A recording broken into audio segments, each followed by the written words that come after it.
Halo, selamat datang kembali dalam pertemuan ini. Kali ini kita membahas tentang strategi dan lingkungan bisnis internasional. Terima kasih yang sudah mensubscribe video Elita LTV, karena berkat subscribe-nya video ini dapat berkembang menjadi materi-materi yang selalu berkembang dari waktu ke waktu.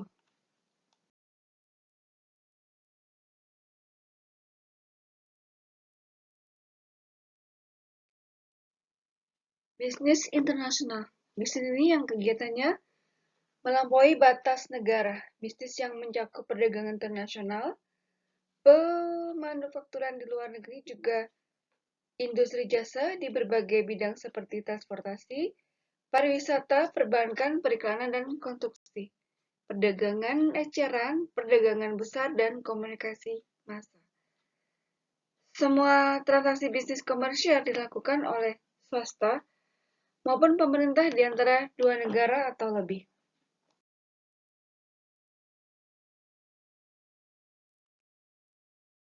Hambatan dalam menjalankan bisnis internasional. Satu, setiap negara mempunyai ciri khas. Yang kedua, masalah yang dihadapi lebih kompleks. Yang ketiga, bisnis internasional harus mampu bekerja dengan berbagai kendala perdagangan dan investasi yang ditetapkan oleh pemerintah. Yang keempat, transaksi internasional melibatkan perubahan mata uang.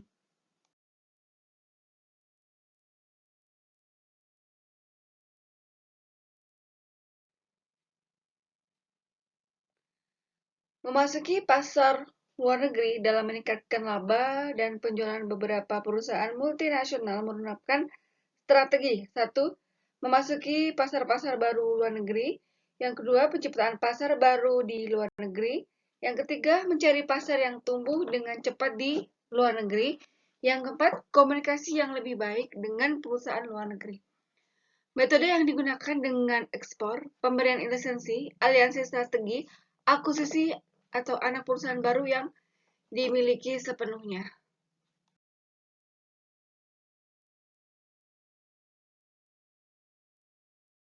Berikut ini adalah kriteria global market entry. Type of entry-nya adalah exporting, licensing, strategic alliance, acquisition, new wholly owned subsidiary, di mana di sini mempunyai karakter masing-masing. Bisa dijabarkan menurut tipe dari entry yang diisi.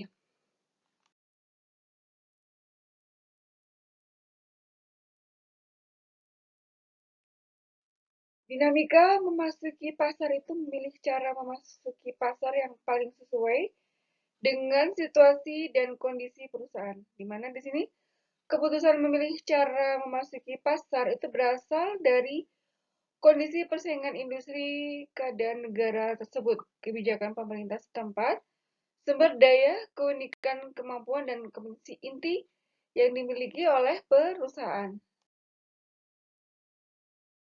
Ini merupakan strategi internasional, di mana strateginya itu berdasarkan identifikasi peluang internasional, kemudian mencari sumber daya dan kapabilitas, kemudian menggunakan kompetensi inti, dan hasil strategi competition itu kita kepada kinerja, penghasilan yang lebih tinggi, dan inovasi. Di sini ada jenis-jenis strategi internasional, di mana satu, strategi bisnis internasional atau international business strategi itu adalah strategi internasional yang menggunakan ekspor dan lisensi untuk memasuki arena pasar global. Strategi ini dianggap kurang menguntungkan karena dianggap kurang responsif terhadap selera konsumen lokal. Dari segi biaya juga kurang menguntungkan karena menggunakan cara-cara proses produksi yang telah ada dengan cara-cara yang dilakukan di host country. Misalnya Harley Davidson yang merakit produknya di negara yang menjadi target pasarnya. Yang kedua, strategi multi domestik atau multi domestik strategi. Strategi ini mendesentralisasikan wewenang untuk menentukan kebijaksanaan perusahaan terhadap anak-anak cabang perusahaan yang ada di negara lain. Misalnya joint venture atau franchise. Keuntungan dari strategi ini adalah memaksimalkan suatu kompetitif respon untuk pasar lokal atau responsiveness. Banyak para produser makanan seperti Heinz, McDonald, atau Coca-Cola Bento yang membuat produknya yang disesuaikan dengan selera pasar lokal. Di India misalnya, McDonald menyajikan hamburger tanpa daging sapi untuk merespon selera konsumen. Karena apa?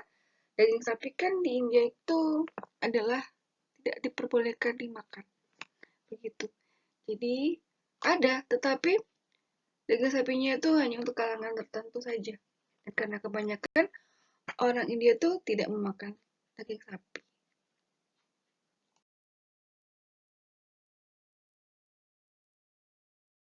Yang ketiga, strategi global atau global strategi. Strategi ini lebih bersifat sentralisasi di mana kantor pusat atau host country mengendalikan cabang-cabang perusahaannya dengan produk yang dihasilkannya bersifat standar. Tujuannya adalah untuk mencapai titik economic of scale dari kegiatan operasi perusahaan. Strategi ini cocok bila perusahaan yang menekankan pada penurunan biaya dan tidak peduli terhadap respon konsumen lokal. Misalnya, produsen peralatan berat seperti Caterpillar dan Texas Instruments. Yang keempat, strategi transnasional atau transnasional strategi. Strategi ini mengkombinasikan berbagai keuntungan dari ketiga strategi di atas, yaitu untuk mencapai economic of scale atau low cost dan sekaligus merespon secara lokal pasar lokal. Ide-ide atau orang-orang atau bahan-bahan saling dipertukarkan untuk memperoleh manfaat yang lebih tinggi sehingga perusahaan mampu menciptakan differentiation, low cost, dan response. Misalnya IBM yang mengimpor komponen elektroniknya dari 50 negara dan mengekspor komputer ke lebih dari 130 negara dan memiliki pabrik di lebih dari 45 negara. Strategi memasuki bisnis global atau operasi perusahaan multinasional. Keberhasilan strategi yang diterapkan sebuah perusahaan belum bisa dijadikan acuan dalam memasuki bisnis lokal. Hal-hal yang harus dipahami oleh perusahaan agar dinilai layak memasuki bisnis global yaitu 1. Kerjasama internasional dan peluang bisnis serta pasar baru seperti ekspansi kegiatan bisnis dan keputusan bisnis global. Yang kedua, dimensi persaingan internasional seperti kajian khusus tentang core competition atau globalisasi beberapa produk, berbagai aspek yang terkait dalam persaingan pasar internasional, dan berbagai metode dalam mengembangkan ide-ide baru untuk pemasaran. 3. Alasan melakukan bisnis global. 4. Kondisi persaingan global. 5. Hambatan memasuki bisnis global. 6. Strategi memasuki bisnis global seperti persoalan dalam mengembangkan strategi pemasaran internasional dan persoalan strategi utama para eksportir. Yang ketujuh, kompleksitas pengelolaan perusahaan internasional. Yang kedelapan, menciptakan keunggulan dalam bisnis global seperti pengembangan orientasi pemasaran, aktivitas mendukung untuk meningkatkan orientasi pasar, pengembangan sistem pemasaran internasional atau X additional PS for international marketing, price, inovasi efektif, Japanese product strategis, quality, dan operasi perusahaan multinasional. Konsepsi global market seperti core competence dan globalisasi beberapa produk atau keunggulan absolut.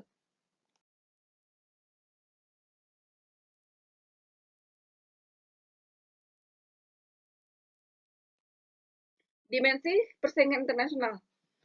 Perusahaan yang memasuki persaingan pasar internasional perlu memperhatikan 3 dimensi dominan, antara lain 1. Dominasi merek dagang dalam pasar internasional atau brand dominance, Yang kedua, dominasi teknologi untuk menciptakan keunggulan dan daya saing global atau teknologi dominan.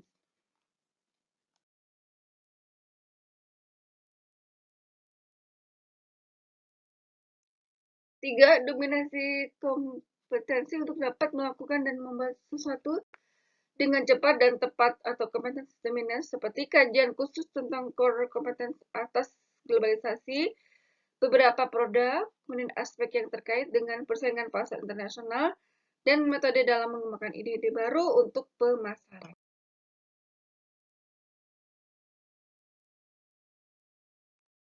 Alasan melakukan bisnis global. Ada beberapa alasan bagi perusahaan yang ingin melakukan bisnis global sebagai berikut. Satu, spesialisasi antar bangsa. Yang kedua, konsep keunggulan absolut. Yang ketiga, konsep keunggulan komparatif. Yang empat, pertimbangan pengembangan bisnis. Yang kelima, potensi pasar internasional. Yang keenam, adanya kerjasama strategis dengan pihak luar. Yang ketujuh, adanya kebijakan pemerintah yang dianggap tidak kondusif atau nasionalisasi atau menghindari pajak bagi perusahaan.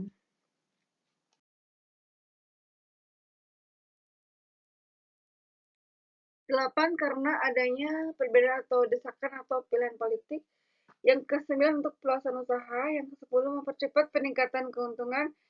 Yang ke-11, jenuhnya pasar domestik. Yang ke-12, adanya pilihan subjektivitas pemilik yang lebih suka beroperasi di tempat atau negara lain.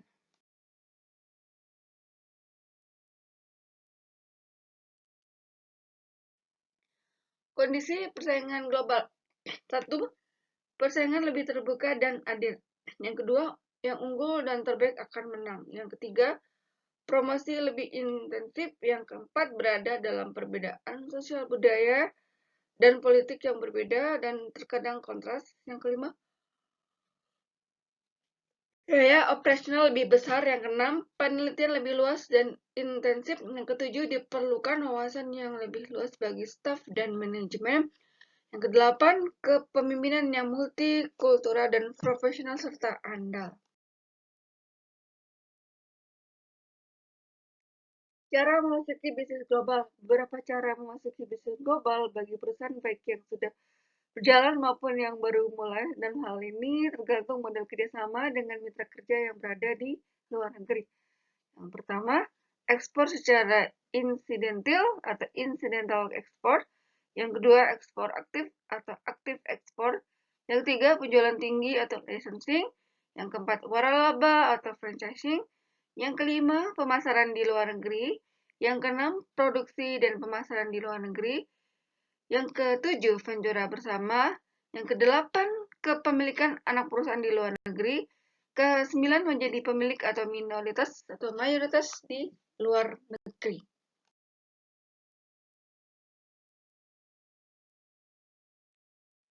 Menciptakan keunggulan dalam bisnis global. Dalam memasuki persaingan dunia bisnis internasional adalah sangat sulit dan kompleks.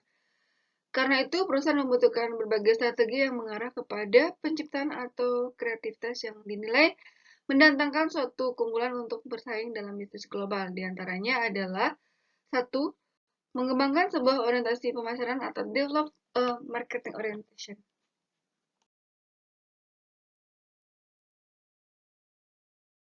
Yang kedua, kunci pendukung aktivitas untuk mengembangkan orientasi pasar atau key support activities to improve market orientation. Yang ketiga, beberapa contoh strategi pemasaran internasional yang mungkin dapat dilakukan atau example of possible international marketing strategies to go with corporate strategies. Yang keempat, inovasi efektif. Di dalam lingkungan bisnis, segala sesuatu yang berada di dalam atau internal maupun di luar atau eksternal bisnis atau perusahaan yang dapat berpengaruh terhadap arah dan kebijakan bisnis atau perusahaan dalam mengelola bisnisnya, baik secara langsung maupun tidak langsung. Proses dan usaha untuk mengidentifikasi dan memahami faktor-faktor lingkungan sebagai dasar perumusan strategi disebut analisis lingkungan bisnis atau ALB.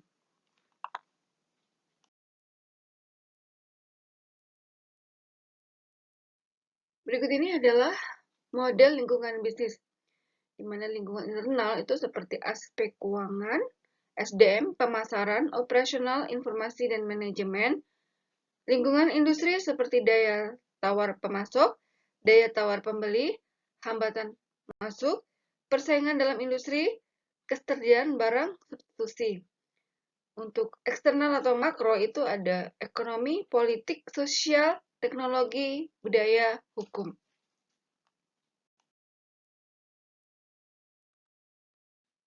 Perubahan lingkungan atau perusahaan bisnis itu keberadaan lingkungan perusahaan atau bisnis antara satu dengan yang lain beraneka ragam atau tidak sama.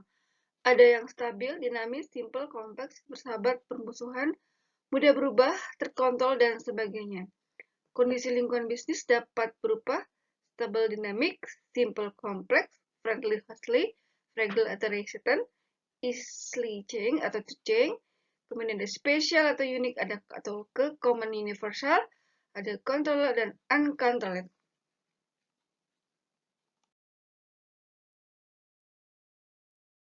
Mari kita lihat untuk analisis lingkungan internal. Analisa lingkungan internal merupakan proses mengkaji satu, pemasaran dan distribusi perusahaan, yang kedua penelitian dan pengembangan, yang ketiga produksi dan operasi, yang keempat sumber daya dan karyawan perusahaan, yang kelima keuangan dan akuntansi. Untuk menentukan di mana perusahaan atau bisnis mempunyai kemampuan yang penting sehingga perusahaan memanfaatkan peluang dengan cara yang paling efektif, dapat menangani ancaman di dalam lingkungan itu ada analisis SWOT. Di antaranya adalah sebagai berikut.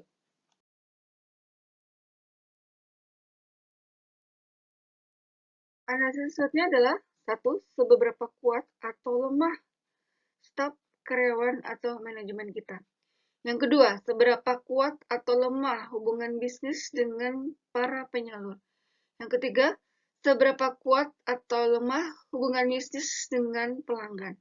Yang keempat, apa nilai kelayakan kredit bisnis atau perusahaan. Yang kelima, apa saja aset atau sumber daya atau bisnis atau perusahaan. Yang keenam, seberapa efektif atau sistem produksi bisnis perusahaan, kemudian sistem distribusi bisnis perusahaan, dan kontrol kualitas bisnis atau perusahaan.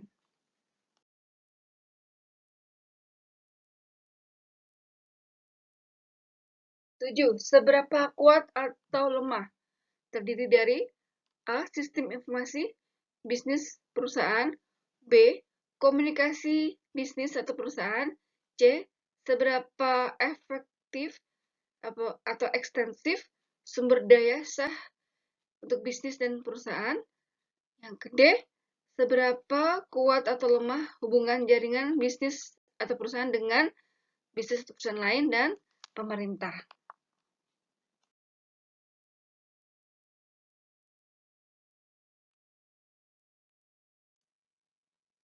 Analisis lingkungan eksternal. Analisis lingkungan eksternal merupakan proses dalam mengkaji satu lingkungan ekonomi, teknologi, politik dan hukum, sosial budaya, dan demografi. Untuk menentukan apakah perusahaan atau bisnis mempunyai kemampuan untuk beradaptasi dan membuat inovasi bisnis agar dapat menembus bisnis global.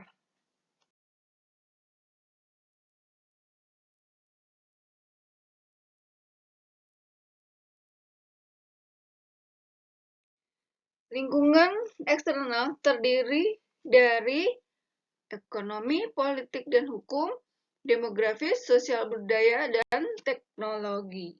Ya, semuanya itu menjadi satu kesatuan dalam lingkungan eksternal.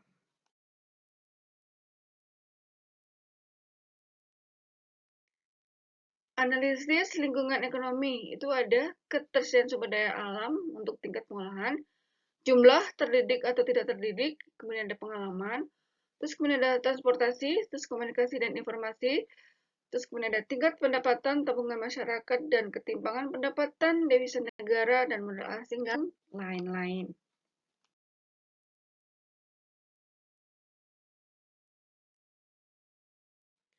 Analisis lingkungan teknologi ada satu, kecepatan perubahan teknologi Yang kedua, peluang tanpa batas untuk inovasi. Yang ketiga, tema-tema utama seperti komputerisasi, molekulisasi, rekayasa genetika, dan informasi dan komunikasi. Yang keempat, perubahan teknologi atau analog ke digital, kemudian ada semikonduktor ke mikroprosesor, ada host ke client atau server, kemudian ada garden path atau bandwidth ke information highway, serta kelima yaitu sarana akses lamban ke sarana informasi.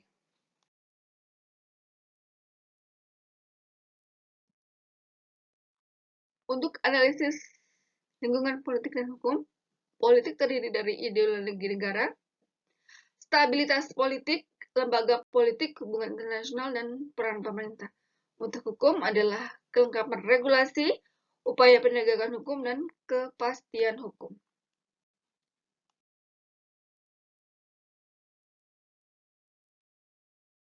Analisis lingkungan sosial budaya itu terdiri dari struktur dan dinamika sosial seperti hierarkis egaliter, vertikal horizontal, kemudian ada hubungan dan interaksi sosial seperti otoriter demokratis, paternalistik mandiri, kemudian tertutup terbuka. Terus ada proses pengembangan kebutuhan seperti otokratif atau partisipatif, satu arah atau konsultatif, kemudian ada orientasi antara pribadi seperti kolektivisme atau individualisme, ada kelompok pribadi, ada peran gender. Analisis lingkungan sosial budaya juga terdiri dari agama, motivasi, yang motivasinya itu adalah terdiri dari ekonomis, non-ekonomis, loyalitas, dan kompetensi. Ada persepsi tentang kemanusiaan yang terdiri dari baik, jahat, kemudian dapat dipercaya, tidak dipercaya, kerjasama atau konflik, dan fatalistik atau berkemampuan. Kemudian ada persepsi tentang waktu seperti terbatas, tak terbatas, kekinian, masa depan, dan tak tepat-tepat. Kemudian terdiri dari berikutnya adalah bahasa.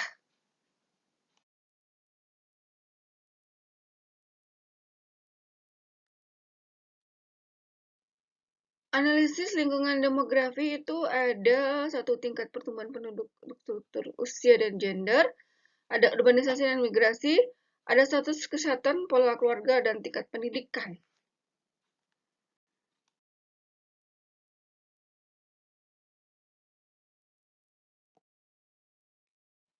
Baik, terima kasih yang sudah menyimak, mendengar paparan yang terdapat dalam pertemuan strategi dan lingkungan bisnis internasional ini. Terima kasih juga yang sudah mensubscribe LTL TV, karena berkat subscribe-nya video ini pasti dapat berkembang terus-menerus. Terima kasih, sampai ketemu lagi di lain kesempatan.